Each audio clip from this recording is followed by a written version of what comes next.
मित्रांनो, जय श्रीराम मित्रांनो.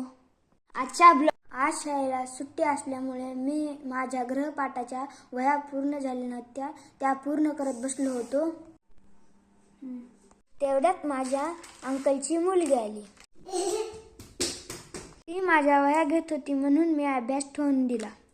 त्यानंतर मी तिच्यासोबत खेळायला बसलो.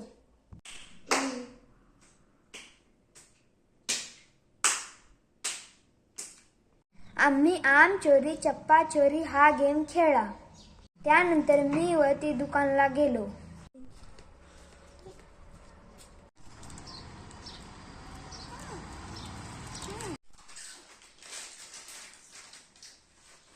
आम्ही दुकानात नेऊन कुरकुरा खाल्ला. मी तिला तिच्या घरी नेऊन सोडले. आजचा ब्लॉग आवडला असेल तर लाईक करा, सबस्क्राईब करा.